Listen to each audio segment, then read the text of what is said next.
Subscribe कीजिए genius everyday channel को और बेल आइकन को दबाएं लेटेस्ट एजुकेशनल वीडियो सबसे पहले देखने के लिए।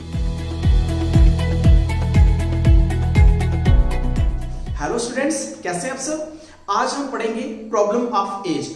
मोस्टली कॉम्पिटिटिव एग्जाम में प्रॉब्लम ऑफ एज के जो क्वेश्चन होते हैं वो देखने में जितने सिंपल होते हैं बेसिकली वो इतने सिंपल होते नहीं हैं और उनका कंसेप्ट पूरा क्लियर नहीं होने की वजह से जहां तो हम उन क्वेश्चनों को गलत करके आते हैं, जहां तो हम उनको अटेम्प्ट ही नहीं कर पाते हैं।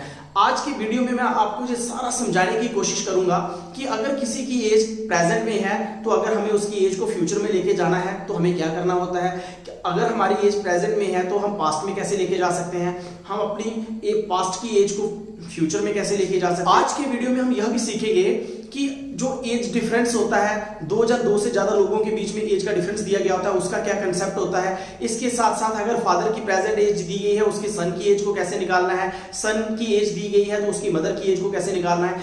एज के रिलेटेड जितने भी क्वेश्चन होंगे वो हम आज इस वीडियो में करेंगे। पर आपको मैं ये बता दूं कि ये टॉपिक थोड़ा लंबा है, एक वीडियो में मैं इसको कवर नहीं कर पाऊंगा, इसके ऊपर 2-3 और वीडियोस भी आएंगे। तो आपसे रिक्वेस्ट है कि आप मेरे चैनल के साथ जुड़े रहिए, जितना भी कंसेप्ट है उसको अच्छे से समझिए ताकि आने वाले जितने भी कॉम्पिटिटिव एग्जाम होंगे उनमें क्वेश्चन करने से पहले हमें थोड़ा सा बेसिक कंसेप्ट है उसको सीख लेते हैं। सबसे पहले हम सीखेंगे, चलिए आप देखिए यहाँ पे जी मैंने लिखा पास्ट, जो समय बीत चुका है। जी हमारे पास आ जाता है प्रेजेंट, क्योंकि एज में जब भी क्वेश्चन होता है वहाँ पे पास्ट, प्रेजेंट और फ्यूचर की बात की जाती है। तो आपने सबसे पहले यहाँ पे ये देखना है कि अगर हमें किसी की पास्ट की एज है, पास्ट से हमें अगर किसी की प्रेजेंट एज में जाना है तो क्या करना पड़ेगा, आपको प्लस करना पड़ेगा। इसी तरह अगर किसी की एज प्रेजेंट है तो हमें उसकी फ्यूचर की एज निकालनी है तो हमें उसकी एज में क्या करना पड़ेगा, प्लस करना पड़ेगा। सेम अगर हमें फ्यूचर से प्रेजेंट में आना है, अगर किसी की एज फ्यूचर में दी गई है, अगर हमें प्रेजेंट में आना है तो आपने माइनस करना है। इसी प्रकार अगर हमें प्रेजेंट से पास्ट में जाना है तब भी हमें एज में क्या करना पड़ेगा, माइनस करना पड़ेगा। अब मैं आपको बताऊंगा कि इन क्वेश्चनों में मोस्टली जो 3 ऐसे वर्ड हैं जो आमतौर पर इस्तेमाल होते हैं। सबसे पहला वर्ड होता है एगो, जो बहुत बार कंफ्यूज करता है। दूसरा वर्ड होता है इसमें बिफोर, और इसमें तीसरा वर्ड होता है आफ्टर। ये 3 वर्ड होते हैं जो एज निकालने में आमतौर पर क्वेश्चनों में पूछे जाते हैं। जब एगो हो, एगो का मतलब किसी की एज जो है पहले जी, अगर उसकी प्रेजेंट एज दी गई है तो हमें उसकी पीछे वाली एज में जाना है, उसको हम एगो कहेंगे। जो बिफोर है वो भी पहले होता है। इसका मतलब एगो और बिफोर एक ही चीज होते हैं, चाहे एगो हो चाहे बिफोर हो तो हमें प्रेजेंट से पीछे जाना है। प्रेजेंट से क्या जाना है, पीछे जाना है, माइनस करना है, ठीक है। उसके बाद जो आफ्टर होता है, आफ्टर का मतलब होता है कि प्रेजेंट की जो एज हमें दी गई है, जो प्रेजेंट में एज दी गई है उसमें हमें प्लस करके फ्यूचर में जाना है, तो इसका मतलब क्या होता है, बाद। चलिए क्वेश्चन देखते हैं। Rahul's age after 15 years, Rahul की जो एज 15 साल के बाद होगी, 5 टाइम वो 5 गुना होगी of his age 5 year back. 5 साल जो उसकी प्रेजेंट एज से पीछे की अगर बात करें तो 5 गुना उसकी 5 साल जो पीछे एज होगी उसके 5 टाइम होगी। What is the present age of Rahul. अब हमें क्या निकालना है, उसकी प्रेजेंट एज निकालनी है। हमें जहां पे 3 उसकी एजेस निकालनी होंगी, एक उसकी प्रेजेंट एज होगी, एक 5 साल पीछे जाना होगा और एक 15 साल उसकी एज के आगे जाना होगा। इसका मतलब प्रेजेंट, पास्ट, फ्यूचर तीनों निकालनी है और उसके बाद हम कंडीशन लगाएंगे। तो सबसे पहले हम क्या करेंगे, let the present age of Rahul. Rahul की हम प्रेजेंट एज जो है मान लेते हैं, हम x ईयर्स लेट कर लेते हैं, ठीक है। अब प्रेजेंट एज हमने राहुल की ले ली तो 5 ईयर बैक्स अगर हम देखेंगे तो राहुल्स एज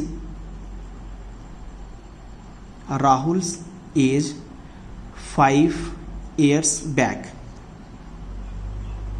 कितनी होगी, राहुल्स एज वाज, पीछे वाज होगी और आगे के लिए हम बिल लगाएंगे, वाज x। अगर आज मेरी प्रेजेंट है तो 5 साल पीछे मेरी एज कितनी होगी, जितनी मेरी प्रेजेंट है उसमें से हम 5 को क्या करेंगे, माइनस कर लेंगे। जे मेरी प्रेजेंट एज है x तो 5 साल पीछे मेरी एज कितनी थी, जितनी प्रेजेंट है उसमें से हम 5 को माइनस कर देंगे। इसी प्रकार अब उसकी 15 साल आफ्टर 15 ईयर्स राहुल्स एज। अब जो राहुल की age Rahul's age will be कितनी होगी? अगर आज उसकी प्रेजेंट कितनी है, x है, तो 15 साल के बाद कितनी होगी? x plus 15 years. अब आपने जहाँ से देख लिया, हमने उसकी प्रेजेंट एज भी निकाल दी, 5 साल पीछे उसकी बैक जो एज थी वो भी निकाल दी, और 15 साल उसकी जो आगे आने वाली एज है उसको भी हमने निकाल दिया है। अब क्वेश्चन में जो कंडीशन है वो क्या है? According to given condition. आपको अगर एग्जाम में जो आएगा, जो मैं सिर्फ आपको समझाने के लिए इतना थ्योरेटिकली लिख रहा हूँ, आपने इसको माइंड में भी आप कर सकते हो। फटाफट से प्रेजेंट जाना है, 5 साल पीछे जाना है, इतनी थ्योरी लिखने की आपको कोई ज़रूरत नहीं है। तो अब आप देखेंगे जी, सिर्फ समझाने के लिए मैं इतना थ्योरेटिकली आपको जा रहा हूँ। क्वेश्चन में पूछा गया राहुल्स एज, जो भी हो गया राहुल्स एज आफ्टर 15 ईयर, इसका मतलब 15 ईयर की बात की गई, तो 15 ईयर की एज ले लेते हैं, x प्लस 15। बोला गया है Rahul's age after 15 year will be 5 time, will be 5 time, क्या होगी? 5 टाइम होगी of his age 5 year back. 5 year की बैक की एज क्या है? x minus 5। जे हमें उन्होंने कंडीशन दी है। अब इस कंडीशन से हमने पीछे काफ़ी सारे हमने वीडियो इसके ऊपर बनाए थे कि हम इस इक्वेशन को कैसे सॉल्व करना है। आप देखिए x प्लस 15 यहीं पे रहा, 5 की मल्टीप्लाई x के साथ हुई तो 5x, 5 से कितना हो जाएगा? माइनस 25। ठीक है, अब हमें वेरिएबल पार्ट जो x वाले पार्ट हैं उनको एक साइड ले जाना है। x माइनस 5x हो गया, माइनस 25 अपनी जगह पे ही रहा, 15 जहाँ पे प्लस का था, दूसरी साइड जाके जो किसका हो गया? जे भी माइनस का हो गया। जहाँ से 5x में से एक x को जब हम निकालेंगे पीछे कितना रह जाएगा? Minus 4x। इसी प्रकार जो माइनस माइनस क्या होगा? प्लस, बट साइन किसका रहेगा? नेगेटिव का ही रहेगा। और क्या 5 5 10 कैरी 1 5 2 1 3 और 1 4 हो गए। ठीक है, अब जहाँ से हमें किसकी वैल्यू निकालनी है? x की वैल्यू निकालनी है, तो जहाँ निकाल लेते हैं। तो यहाँ पे क्या है? x रहेगा, जहाँ पे माइनस 40 आपको पता है इस साइड माइनस 40 आया, और माइनस 4 इसके डिवाइड में चला जाएगा, तो 4 1 जा 4 4 10 जा, तो x इज इक्वल टू कितना आ गया हमारे पास? 10 ईयर्स। तो हमें किसकी प्रेजेंट एज निकालनी थी? हमें जहाँ पे जो प्रेजेंट एज थी वो राहुल की प्रेजेंट एज निकालनी थी। तो आप कोई भी ऑप्शन जो आपके पास होगा वो आप उसको चूज कर सकते हो, नहीं तो आप लिख सकते हो hence the present age, hence the present age of Rahul is equal to 10 years. चलिए अब नेक्स्ट क्वेश्चन नंबर 2 में क्या कहा गया है? The present age of a father, father की जो प्रेजेंट एज है वो 3 years more than 3 times the age of his son, की प्रेजेंट एज जो फादर की है वो 3 साल ज़्यादा है, लेकिन उसके साथ साथ जो सन की एज है उसको 3 टाइम भी करना पड़ेगा, उसके बाद भी 3 ईयर्स मोर देन है। उसके बाद अगली कंडीशन दी गई है 3 ईयर्स हैंस। 3 ईयर्स हैंस का मतलब आफ्टर 3 ईयर्स, इसका मतलब हमें प्रेजेंट एज भी उनकी निकालनी है, आफ्टर 3 ईयर्स भी उनकी एज निकालनी है, और उसके बाद हम आगे क्वेश्चन पढ़ के कंडीशन लगाएंगे। सबसे पहले हम यहाँ पे ले लेते हैं present age. Let the present age, let the present age of son, son की प्रेजेंट एज ले लेते हैं हम, x ईयर्स ले लेते हैं। तो फादर की प्रेजेंट एज कितनी होगी? फादर्स प्रेजेंट एज क्या कहा गया क्वेश्चन में? The present age of father is 3 more than 3 times the age of his son. तो 3 टाइम्स सन की एज प्लस 3, इसका मतलब जे फादर की प्रेजेंट एज है। जो क्वेश्चन में कहा गया है उसी कंडीशन के तहत हमने ये लगाई है। अब 3 ईयर्स हैंस का मतलब क्या होता है? आफ्टर 3 ईयर, पहले निकाल लो, आफ्टर 3 ईयर्स। अब सन की जो एज होगी वो कितनी होगी? सन्स एज विल बी, जो सन की एज होगी 3 साल के बाद वो कितनी होगी? अगर उसकी प्रेजेंट x है तो 3 साल के बाद x प्लस 3 ईयर्स। इसी तरह father's age will B, father की जो एज होगी वो प्रेजेंट थी 3x प्लस 3, बट आफ्टर 3, तो 3 हमें इसके साथ और प्लस करना पड़ेगा, तो आप इसके साथ 3x ऐसे करो, 3x प्लस 3 और प्लस उसमें 3 और कर दो, और उसके साथ यहाँ पे ईयर्स लिख दो। ठीक है, अब हम जहाँ से इसको प्लस कर लेंगे, ये क्या रहेगा? 3x plus 6 years. ये फादर की जो थी वो जो प्रेजेंट 3 साल के बाद की एज आ गई है। अब हमें जो कंडीशन है अकॉर्डिंग टू, चलिए फिर से हम यहाँ से समझते हैं। अब 3 ईयर्स हैंस, 3 साल के बाद father's age will B, father की जो एज होगी वो किसके इक्वल होगी?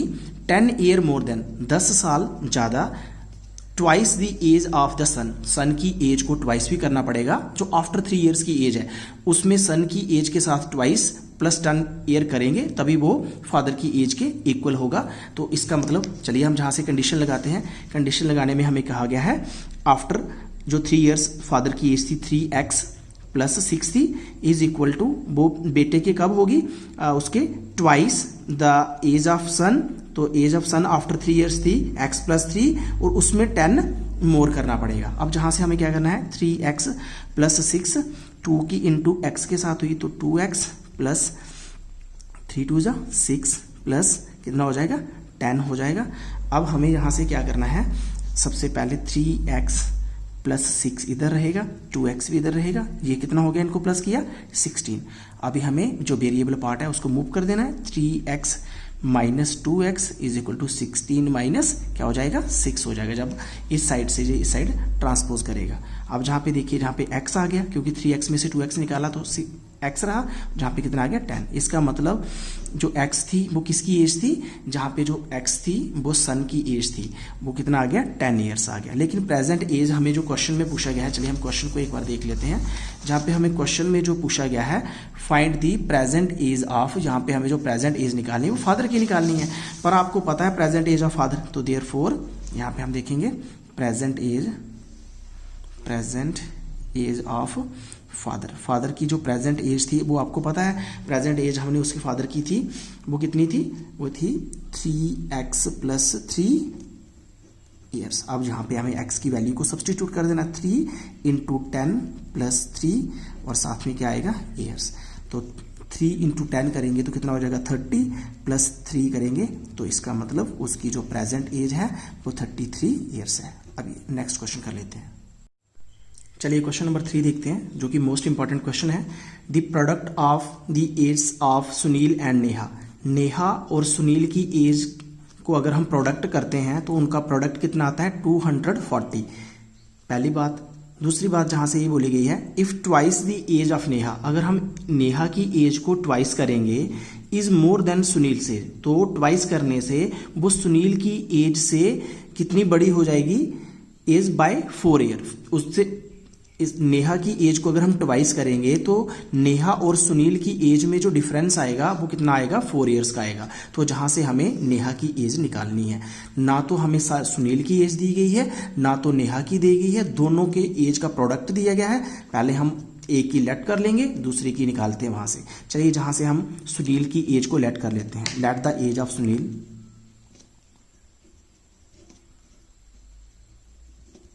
मान लेते हैं सुनील की जो एज है वो x ईयर है। अब जो नेहा की एज होगी वो क्या होगी, नेहाज एज। बताओ अब नेहा की जो एज होगी वो कैसे हम निकालेंगे, क्योंकि इन दोनों का प्रोडक्ट सुनील की एज और नेहा की एज का जो प्रोडक्ट है वो 240 है, तो जो नेहा की एज होगी वो क्या होगी 240 बाय x ईयर्स। अब बहुत से बच्चों को ये कंसेप्ट क्लियर नहीं हो रहा कि ये कैसे हो सकता है कि नेहा की एज ऐसे कैसे हो सकती है। चलिए मैं आपको यहाँ पे एक एग्जांपल देता हूँ। मान लेते हैं 2 हमारे पास बच्चे हैं, एक की एज 10 ईयर है, दूसरे की एज 8 ईयर है। अगर हम उन दोनों की एज को प्रोडक्ट करते हैं तो उनका प्रोडक्ट कितना आता है 80 आता है। मान लेते हैं हमें इसकी एज, जो फर्स्ट बॉय है उसकी एज पता नहीं है, तो हम क्या करेंगे x इंटू 8 करेंगे तो उनका प्रोडक्ट हमें दिया होगा 80। अब जहां से अगर हमें x की एज निकालनी होगी तो हमें क्या करना पड़ेगा 80 डिवाइडेड बाय 8 करना पड़ेगा। तो 8 1 जा 8, 8 10 जा, तो दूसरे की एज ऑटोमेटिक आ जाएगी x इक्वल टू 10 ईयर। इसी प्रकार अगर हमें जहाँ पे 10 रखेंगे हमें इसकी वैल्यू निकालनी होती, यहाँ पे y होता या कोई होता तो इसको हमें इसकी डिवाइड में लेके जाना था। मान लेते हैं, चलिए देखते हैं, अगर हमें पहले बच्चे की पता है एज 10 ईयर है, दूसरी की एज का पता नहीं है, लेकिन उनका प्रोडक्ट जो है वो 80 है, ठीक है। अब हम दूसरे बच्चे की एज कैसे निकालेंगे, y is equal to 80 divided by क्या हो जाएगा, जो 10 जो होगा इसके डिवाइड में आएगा, 0 0 कैंसिल हो गई, तो y हमारे पास कितना आ गया 8। तो आपने देख लिया कि अगर हमारे पास कोई 2 बच्चे हैं, अगर एक की 10 है एक की 8 है, तो उनका प्रोडक्ट अगर 80 आता है तो जहां से हम अगर एक बच्चे की एज नहीं दी होगी तो हम उसको क्या करेंगे, दूसरे की एज को डिवाइड में लेके उसकी एज निकाल सकते हैं। तो इसी तरह से मैंने जहां से नेहा की जो एज है वो उनके जो प्रोडक्ट की एज थी और सुनील की एज से उसको डिवाइड कर दिया तो वो हमारी नेहा की एज आ जाएगी। ठीक है, अब जहां पे जो क्वेश्चन की कंडीशन है आप जरा उसे समझिए, बहुत ही इंपॉर्टेंट इसकी जो कंडीशन है उसको समझना जरूरी है। If twice the age of Neha, अगर हम नेहा की एज को ट्वाइस करते हैं, चलो नेहा की एज को ट्वाइस करते हैं। नेहा की एज है 240 बाई एक्स। नेहा की एज को अगर हम ट्वाइस करते हैं और देखिए if the twice the age of Neha is more than the Sunil, Sunil की एज से वो मोर देन होगा। इसका मतलब क्या होगा, अगर हम नेहा की एज से सुनील की एज को डिफरेंस करेंगे, माइनस करेंगे, तब भी उनका जो डिफरेंस है वो कितना आ रहा है, 4 का आ रहा है। ठीक है, अब जहां से हमारे पास एक क्या बन गई है, इक्वेशन बन गई है। अब आपने इसको यहां से सॉल्व करना है। अब सॉल्व कैसे करना है, आप जहां से सबसे पहले क्या करो, 2 की इंटू कर सकते हो आप। 2 की इंटू इसके साथ करेंगे तो क्या होगा, 2 0 0 4 2 जा 8 2 2 जा 4, ये आ गया। अब नीचे हमारे x आ गया, सॉरी नीचे हमारे x आएगा, जहां पे x है हमारे पास, तो जिसका कोई नहीं होता उसका क्या होता है, 1 होता है, इज इक्वल टू 4। जहां से हम क्रॉस मल्टीप्लिकेशन कर लेते हैं तो क्या होगा, देखिए 480 इसकी इसके साथ जब मल्टीप्लाई होगी तो क्या होगा, x की x के साथ की तो x की स्क्वायर होगा, नीचे फिर से x आ गया, इधर हमारे पास 4 आ गया, ये x इस तरफ चला जाएगा तो हमारे पास क्या आएगा, 480 माइनस x की square is equal to 4x। हमारे पास एक क्वाड्रेटिक इक्वेशन की फॉर्म में जहां से हम इस टर्म को यहां से ट्रांसपोज करके दूसरी साइड लेके जाएंगे ताकि हमारे जो x की स्क्वायर की वैल्यू है जो पॉजिटिव हो जाए। तो चलिए यहां से हम क्या करेंगे, जहां पे 4x अपनी प्लेस पे रहा, जे जब दूसरी साइड गया तो प्लस का x की स्क्वायर हो गया और जे क्या हो गया, माइनस 480 इज इक्वल टू किसके बराबर हो जाएगा, 0। जहां से हम इसको सीक्वेंस में कर लेते हैं, x की square plus 4x minus 480 is equal to 0। जे क्वाड्रेटिक इक्वेशन की फॉर्म में आ गई है। अब आपको पता है क्वाड्रेटिक इक्वेशन को सॉल्व करने के बहुत सारे मेथड होते हैं, by splitting the middle term, by root method, आप कोई सा भी मेथड ऑप्ट कर सकते हो। चलिए मैं जहां से स्प्लिटिंग द मिडल टर्म जो मेथड है उसको ऑप्ट करता हूं। उसमें क्या करना होता है, हमें इसकी और इसके कोफिशिएंट से मल्टीप्लाई करनी होती है। अगर मल्टीप्लाई करें माइनस 480 एक्स की स्क्वायर हमारे पास आना चाहिए। हमें ऐसे 2 नंबर ढूंढने हैं जिनकी मल्टीप्लाई करें माइनस 480 एक्स की स्क्वायर बने, और उन्हीं नंबरों को अगर हम प्लस या माइनस करें तो हमारे पास 4x प्लस का बनना चाहिए। तो हमारे पास 2 नंबर है, एक्स की square plus 24x minus 20x, ये 2 नंबर हैं। अगर हम इनकी इंटू करेंगे तो क्या हो जाता है, माइनस 480 हो जाता है। अगर हम 24x में से 20x को माइनस करें तो हमारे पास प्लस का 4x भी रह जाएगा, तो माइनस 480 इज इक्वल टू 0। बाकी चीज़ों को हमें वैसे का वैसा ही लिख देना है। अब हम जहां से देखेंगे, यहाँ से हम क्या करेंगे, पेयरिंग करेंगे, x की स्क्वायर प्लस 24x, इनको एक पेयर में करेंगे, माइनस यहाँ पे 20x plus 480 is equal to 0। अब जहाँ पे मैंने प्लस क्यों लिखा, क्योंकि इसकी माइनस कॉमन थी, माइनस की इंटू इसके साथ करेंगे दोबारा से माइनस आ जाएगा, माइनस की प्लस के साथ करेंगे दोबारा से माइनस हो जाएगा। माइनस लगाने से ये क्वेश्चन गलत हो जाता। अब जहाँ से क्या कॉमन आ रहा है, x कॉमन है, तो जहाँ पे क्या रह गया, x प्लस 24, माइनस यहाँ पे क्या कॉमन आ रहा है, 20 कॉमन आ रहा है, जहाँ पे क्या रह जाएगा, x प्लस 24। अगर आपके जो दोनों सेम हो तो आपका क्वेश्चन सही चल रहा है। अब आपने एक पेयर बनाना है x माइनस 20 का और दूसरा बनाना है x प्लस 24 का इज इक्वल टू 0। अब आपको पता है इधर दिस फैक्टर इक्वल टू 0 और दिस फैक्टर इक्वल टू 0, क्योंकि जे सिस्टम इक्वल टू के बराबर 0 तभी आ सकता है अगर इनमें से कोई एक फैक्टर 0 होगा। पहले अगर इसको 0 ले, x minus 20 is equal to 0 और x प्लस 24 इक्वल टू 0। अब आप देखो जहां से अगर इसको हम शिफ्ट करेंगे दूसरी साइड लेके जाएंगे तो x इक्वल टू 20 आ गया। अब हम जहां से देखते हैं तो x इक्वल टू माइनस कितना आ जाएगा, 24। अब किसी की जो एज है वो नेगेटिव हो नहीं सकती है, तो इसलिए हम इसको क्या कर देंगे, रिजेक्टेड कर देंगे। किसी की एज को कभी भी नेगेटिव में आपने नहीं लेना है। तो जहां से हमें x की वैल्यू पता चल गई वो कितनी आ गई, 20। यहाँ से हमें किसकी एज निकालनी थी, प्रेजेंट एज ऑफ नेहा निकालनी थी। लेकिन प्रेजेंट एज नेहा की तब निकालेंगे अगर हम इस इक्वेशन में इसको फिट करेंगे। देयरफॉर प्रेजेंट नेहा, जहाँ सीधा लिखो आप नेहास एज, नेहास जो एज थी वो क्या थी, 240 डिवाइडेड बाई x था, तो x की जगह हम क्या लिख देंगे, 20 लिखेंगे, 0 0 से कैंसिल हो जाएगा। अगर हम इसको फर्दर डिवाइड करेंगे तो 12 ईयर्स। तो यहाँ से हमने नेहा की एज को निकाल दिया। वीडियो लेंथी हो जाने की वजह से मुझे इसको यहीं पे रोकना पड़ेगा। अगर आपकी कोई भी क्वेरी है आप मुझे कमेंट करके ज़रूर बताएं। मैं बड़ी जल्दी 2-3 वीडियो प्रॉब्लम ऑफ एज के ऊपर लेके आने वाला हूं। आपसे रिक्वेस्ट है कि आप मेरे चैनल के साथ जुड़े रहिए ताकि जितनी भी प्रॉब्लम्स होंगी मैं उनको 1 बाय 1 सॉल्व करता रहूं। Thank you for watching.